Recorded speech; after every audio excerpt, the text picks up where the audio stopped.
지금 화면에 숫자 두 개를 띄웁니다. 613만원. 그리고 바로 옆에 307만원. 이 두 숫자, 2024년 기준 대기업 직원 월평균 소득과 중소기업 직원 월평균 소득이에요. 국세청이 발표한 공식 통계입니다. 대기업이 최초로 600만원을 돌파했고 중소기업과의 차이는 역대 최대인 306만원이 됐어요.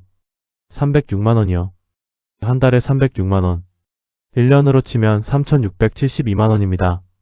중소기업 직원이 연봉을 통째로 한 번 더 받아야 대기업 직원 연봉이 되는 거예요. 이미 이 시점에서 충격적이죠? 근데 이게 시작이에요. 지금부터 제가 보여드릴 건요.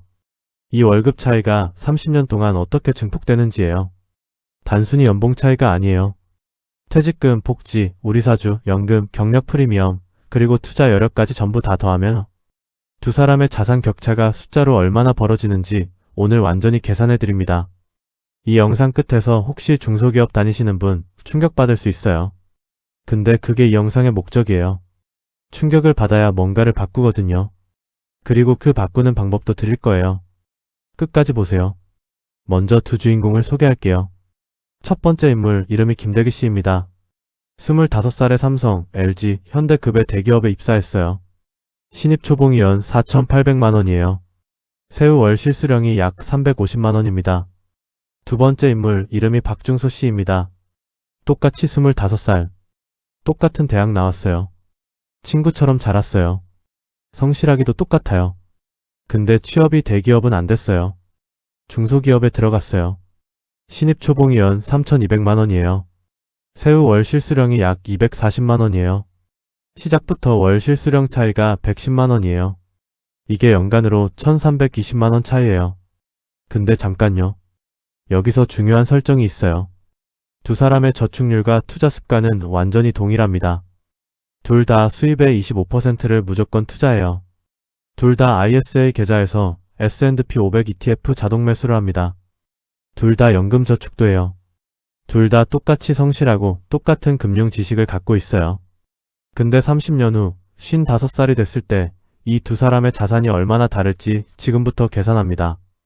그리고 결과를 미리 말씀드릴게요. 이 결과가 충격적이에요. 자, 1단계. 연봉 차이부터 시작합시다. 현실적으로 연봉은 매년 조금씩 오릅니다. 대기업과 중소기업의 임금 상승률이 달라요. 앞서 말한 통계에서 2022년부터 2025년까지 대기업 연평균 임금 인상률이 약 3.3%예요. 중소기업은 약 3.0%예요. 이 차이가 시작엔 작아 보이지만 30년 동안 누적되면 어마어마해져요. 계산해봅시다. 김대기 씨, 초봉 4,800만원, 연 3.3% 상승. 10년 후인 35살에는 연봉이 약 6,600만원이에요. 세전으로요. 20년 후인 45살에는 약 9,200만원. 30년 후인 55살에는 약 1억 2,900만원이에요. 박중소 씨, 초봉 3,200만원, 연 3.0% 상승. 10년 후에 약 4,300만원. 20년 후에 약 5,800만원. 30년 후에 약 7,800만원이에요. 55살 시점에서 연봉 격차가 얼마냐면요. 1억 2,900만원 빼기 7,800만원. 5,100만원입니다. 한 해에 5,100만원 차이가 나요. 30년 동안 이 두 사람의 세전 연봉 총합을 더해볼까요? 연 3.3% 상승하는 초봉 4,800만원의 30년 누적 합산이 약 24억 1천만원이에요. 연 3.0% 상승하는 초봉 3,200만원의 30년 누적 합산은 약 15억 4천만원이에요. 연봉 총합 차이가 8억 7천만원이에요. 세전이에요. 세후로 빼도 약 6억 원 이상 차이 납니다. 근데 이게 전부가 아니에요. 이제부터가 진짜예요. 2단계. 복지 혜택의 차이를 계산합니다. 여기서 사람들이 잘 모르는 게 있어요. 복지는 월급 명세서에 안 나와요. 그래서 체감을 못해요. 근데 돈으로 환산하면 엄청납니다. 연합뉴스 보도에 따르면 대기업과 중소기업의 직원 1인당 연간 복리후생 지출 격차가 10년 만에 약 3배로 커졌어요. 고용노동부의 2024년 기업체 노동 비용 조사를 보면 300인 이상, 대기업의 1인당 월 평균 노동 비용이 약 636만원이에요. 여기서 임금 외 간접 비용, 그러니까 퇴직급여, 복리후생비 등이 약 128만원이에요. 중소기업은요? 100인 미만 중소기업의 간접 노동 비용이 월 평균 약 55만원에서 65만원 수준이에요. 월 평균 차이가 약 65만원에서 73만원이에요. 1년으로 치면 약 780만원에서 876만원이에요. 30년이면 2억 3,400만원에서 2억 6,280만원이에요. 대기업과 중소기업의 복지 혜택 차이가 30년 동안 약 2억 4천만원입니다. 이게 어디서 나오는지 항목별로 설명할게요. 첫 번째 항목 식대예요. 대기업은 월 20만원에서 30만원 수준의 식대가 지원되거나 사내 구내 식당이 있어요. 중소기업은 월 10만원 이하이거나 없는 경우도 많아요. 차이가 월 10만원에서 20만원이에요. 연간 120만원에서 240만원이에요. 두 번째 항목 교통비예요. 대기업은 통근버스가 있거나 교통비를 월 10만원에서 20만원 지원해요. 중소기업은 거의 없거나 최소화돼 있어요. 세 번째 항목 의료비 지원이에요. 대기업은 직원 본인 의료비 연간 200만원에서 300만원, 가족까지 지원하는 곳도 있어요. 중소기업은 거의 없거나 30만원 이하 수준이에요. 네 번째 항목이 충격적이에요. 자녀 학자금 지원입니다. 대기업 일부는 자녀 대학교 등록금을 전액 지원해요. 4년제 대학 기준 학기당 400만원이면 1년에 800만원이에요. 자녀 2명이면 연간 1600만원이에요. 중소기업은 이런 혜택이 거의 없어요. 자녀 학자금만 계산해도요. 자녀 2명의 대학 8년 동안 대기업 직원이 돌려받는 금액이 1억 2,800만원에서 1억 6천만원이에요. 중소기업 직원은 이걸 본인 월급에서 쓰는 거예요. 다섯 번째 항목 폭지 포인트예요. 대기업은 연간 폭지 포인트가 50만원에서 200만원 사이예요. 중소기업은 없거나 10만원 이하예요. 이 모든 걸 합산하면 대기업 직원이 중소기업 직원보다 연간 800만원에서 1200만원 더 받는 셈이에요. 근데 이게 월급 명세서에 안 나오거든요. 눈에 안 보이는 소득이에요. 30년 누적으로 연간 1000만원 차이만 잡아도요. 3억 원이에요. 3억이에요. 3단계. 퇴직금을 계산합니다. 퇴직금은 직전 3개월 평균 임금 곱하기 근속연수로 계산돼요. 똑같이 30년 근속했다고 치면요. 김대기씨 55살 기준 연봉이 약 1억 2,900만원이에요. 월급이 약 1,075만원이에요. 30년 근속이면 퇴직금이 약 1,075만원 곱하기 30이에요. 3억 2,250만원이에요. 박중소씨 55살 기준 연봉이 약 7,800만원이에요. 월급이 약 650만원이에요. 30년 근속이면 퇴직금이 약 650만원 곱하기 30이에요. 1억 9,500만원이에요. 퇴직금 차이만 1억 2,750만원이에요. 그리고 여기서 중요한 포인트가 있어요. 대기업 직원은 퇴직연금 DB형, 즉 확정급 여형으로 운용하는 경우가 많아요. 기업이 별도 운용해서 수익까지 얹어주거든요. 퇴직연금 수익률이 연 4%에서 7%까지 나오면 30년 후 수령액은 단순 계산의 1.5배에서 2배까지 불어나요. 반면 중소기업은 퇴직금 사내 유보가 많고 일부는 아예 적립을 안 하거나 부실하게 관리해요. 중소기업의 단위 회사가 망하면 퇴직금을 못 받는 경우도 생겨요. 대기업 퇴직연금 3억 2,250만원이 운용 수익 포함해서 4억 5천만원이 됐다고 치고 중소기업 퇴직금이 1억 9,500만원 그대로라고 치면 차이가 2억 5,500만원이에요. 퇴직금 격차가 2억 5천만원입니다. 4단계. 이게 뉴스에서 절대 말 안 해주는 파트예요. 우리사주와 주식 보상 시스템입니다. 대기업 직원은 우리사주를 살 수 있어요. 회사 주식을 시가보다 싸게 살 수 있는 권리가 있어요. 삼성전자, 현대차, LG, SK 같은 대기업들이 직원들한테 우리사주를 배정하는데 시가의 20%에서 30% 할인된 가격으로 살 수 있어요. 그리고 이게 어마어마한 수익이에요. 삼성전자가 8만원일 때 5만 6천원에 살 수 있다며? 즉시 수익률이 42.8%예요. 현대차가 20만원일 때 14만원에 살 수 있다면 같은 논리예요. 물론 4년 의무 보유 기간 같은 제한이 있지만 장기적으로 보면 엄청난 혜택이에요. 대기업 직원이 매년 200만원씩 우리사주를 사고 그 주식이 연 5%씩만 성장한다면 30년 동안 복리로 쌓이는 우리사주 자산이 약 1억 4천만원을 넘어요. 게다가 처음부터 30% 할인으로 샀으니 실제 수익은 더 커요. 박중소 씨는 이런 기회가 아예 없어요. 없는 것과 있는 것의 차이예요. 추가로 대기업은 성과급 시스템이 중소기업과 달라요. 연간 성과급이 기본급의 100%에서 300%씩 나오는 대기업들이 있어요. 2022년 SK하이닉스는 기본급의 1700%, 삼성전자도 기본급의 500%를 성과급으로 줬어요. 이건 극단적인 예지만 평균적으로 대기업은 연간 성과급이 중소기업 성과급보다 연 600만원에서 800만원 이상 높아요. 성과급 차이가 30년 동안 연 700만원으로 잡으면 2억 1천만원이에요. 이 금액을 투자하지 않고 그냥 모아도 2억 1천만원인데 투자하면 더 커져요. 5단계. 이제 투자 여력의 차이를 계산합니다. 이게 가장 결정적인 파트예요. 두 사람이 똑같이 수입의 25%를 투자한다고 했죠?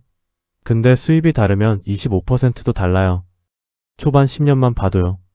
김대기 씨의 초반 월 실수령이 약 350만원이에요.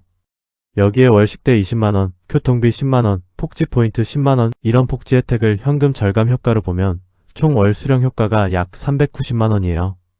이 중 25% 투자하면 월 97만 5천원이에요. 약 100만원 투자예요. 박중소 씨의 초반 월 실수령이 약 240만원이에요. 폭지가 거의 없으니까 그대로 240만원이에요.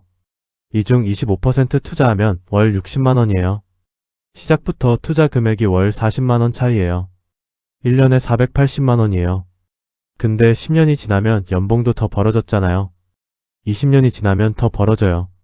30년에는 더 벌어져요. 계산해봅시다. 김대기 씨가 연 7% 수익률로 30년 동안 투자하는데 투자 금액이 매년 연봉 상승과 함께 같이 올라요. 첫 해 월 100만원에서 시작해서 10년 후 월 140만원, 20년 후 월 185만원, 30년 후 월 250만원 수준으로 올라가요. 박중소 씨는 첫 해 월 60만원, 10년 후 월 90만원, 20년 후 월 115만원, 30년 후 월 150만원 수준이에요. 두 사람의 30년 후 투자 원금 합계는요. 김대기 씨가 약 5억 7천만원, 박중소 씨가 약 3억 5천만원이에요. 원금 차이가 2억 2천만원이에요. 연 7% 복리로 30년 후 자산은요. 김대기 씨가 약 12억 3천만원, 박중소 씨가 약 7억 5천만원이에요. 투자 자산 격차가 4억 8천만원입니다. 이게 단순히 더 많이 투자해서가 아니에요. 더 많이 투자할 여력이 있었기 때문이에요. 그 여력의 차이가 복리로 증폭된 거예요. 자, 이제 모든 항목을 더해볼게요. 연봉 총합 세후 누적 차이 약 6억 원입니다.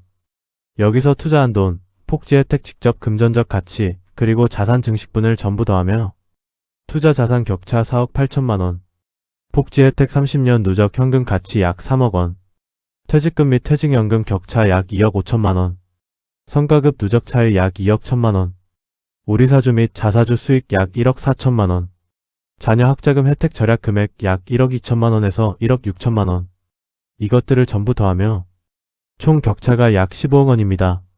15억이에요. 똑같이 25살에 시작해서 똑같이 열심히 일하고 똑같이 저축률과 투자 습관을 유지했는데 30년 후 총 자산 격차가 15억이에요. 단지 처음에 어느 회사에 들어갔느냐의 차이 하나가 15억을 만든 거예요. 님들 잠깐요. 여기서 이렇게 반박하는 분들이 있어요. 중소기업도 잘 되면 스톡옵션으로 대박 나는 거 아니야? 스타트업에서 상장하면 수십억 버는 사람도 있잖아. 맞아요. 그런 경우 있어요. 하지만 그건 확률 게임이에요. 2024년 기준으로 창업 5년 이내 기업의 생존율이 약 30%예요. 100개 중 30개만 살아남아요. 그 중에서 상장에 성공하고 직원이 스톡옵션으로 실질적인 부를 얻는 경우는 통계적으로 훨씬 더 적어요. 반면 대기업에 들어간 사람은 30년 동안 꾸준히 차곡차곡 이 격차가 누적돼요. 확률이 아니라 시스템이에요. 또 다른 반박이 있어요. 중소기업에서 시작해서 대기업으로 이직하면 되는 거 아닌가요? 이것도 들어봤을 거예요. 근데 데이터가 뭐라고 하는지 알아요?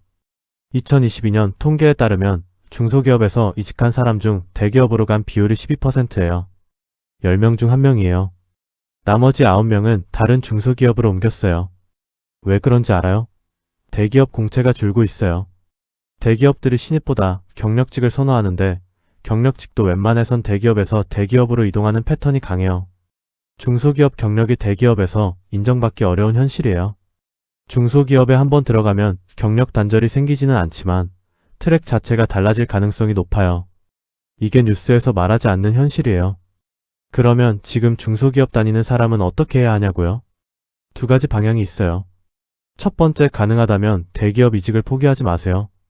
중소기업에서 3년 일하면서 특정 분야의 전문성을 쌓고 그 전문성을 무기로 대기업이나 대기업 수준의 중견기업 이직을 노리는 전략이에요. 실제로 12%가 성공하잖아요. 그 12% 안에 들기 위한 준비를 지금부터 하는 거예요. 중소기업 다닌다고 해서 공부를 멈추면 안 돼요. 오히려 더 공부해야 해요. 자격증, 전문기술, 외국어, 특정 산업 지식. 이 무기가 없으면 12% 안에 못 들어요. 두 번째, 대기업 이직이 당장 어렵다면 투자 시스템을 지금 당장 구축해야 해요. 근데 여기서 중요한 게 있어요. 중소기업 직원은 투자 여력이 적잖아요. 월 60만 원 투자한다고 했는데 그 60만 원을 지키는 게 대기업 직원의 100만 원을 지키는 것보다 훨씬 어려워요. 왜냐면요. 복지가 없으니까 직접 지출이 더 많아요. 식비도 내 돈, 교통비도 내 돈, 의료비도 내 돈, 자녀 학자금도 내 돈이에요. 예상치 못한 지출이 생기면 투자금이 끊길 가능성이 훨씬 높아요. 그래서 중소기업 직원일수록 투자 자동화가 더 중요해요. 자, 구체적인 실행 방법 드릴게요. 먼저 지출 구조를 최소화해야 해요. 대기업 직원이 복지로 받는 것들을 중소기업 직원은 가능한 한 줄여야 해요. 식비. 대기업 직원은 구내식당 가거나 식대 지원받으니까 월 10만 원이면 해결돼요. 중소기업 직원은 직접 내야 하니까 도시락을 싸거나 편의점 활용으로 월 15만 원 이하로 유지하세요. 대기업 구내식당과 비슷한 수준으로요. 이것만 해도 월 5만 원에서 15만 원 절약이에요. 교통비. 직주 근접 전략이에요. 중소기업은 회사가 교통 불편한 곳에 있는 경우도 많아요. 이사 비용이 들더라도 직주 근접하면 교통비와 시간이 동시에 절약돼요. 절약된 시간을 자기 개발에 쓸 수 있어요. 두 번째, 비상금을 먼저 만드세요.